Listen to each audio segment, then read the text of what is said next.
19 বার বিসমিল্লাহ বললে কি হয় জানলে আপনি অবাক হয়ে যাবেন। বিসমিল্লাহ মানে আল্লাহর নামে আমি শুরু করছি।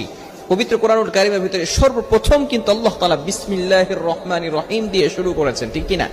বিসমিল্লাহির রহমানির রহিমের ভিতরে অনেক ফজিলত রয়েছে। 19 বার পড়লে এর গুরুত্বপূর্ণ একটি ফজিলত রয়েছে। ওমর রাদিয়াল্লাহু তাআলা আনহুর যুগে রোম সম্রাট 19 বার বিসমিল্লাহ বললে কি হয় জানলে আপনি অবাক হয়ে যাবেন। বিসমিল্লাহ মানে আল্লাহর নামে আমি শুরু করছি। পবিত্র কোরআনুল কারীমের ভিতরে সর্বপ্রথম কিন্তু আল্লাহ তাআলা বিসমিল্লাহির রহমানির রহিম দিয়ে শুরু করেছেন, ঠিক কি না? বিসমিল্লাহির রহমানির রহিমের ভিতরে অনেক ফজিলত রয়েছে। 19 বার পড়লে এর গুরুত্বপূর্ণ একটি ফজিলত রয়েছে।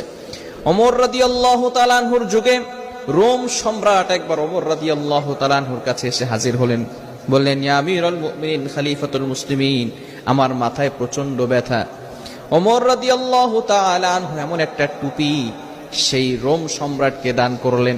সেই টুপিটা যখন মাথায় দেয় সাথে সাথে মাথার ব্যথা ভালো হয়ে যায়। সুবহানাল্লাহ, বাসায় গিয়ে সাথে সাথে মাথার ব্যথা কি হয়ে যায়? ভালো হয়ে যায়। আবার যখন সেই মাথার টুপিটা খুলে ফেলে আবার তার মাথা ব্যথা হালকা হালকা শুরু হয়। এবার সকলে অবাক হয়ে গেল সেই টুপির ভিতরে কি আছে। ওমর ইবনুল খাত্তাব রাদিয়াল্লাহু তাআলা আনহু টুপি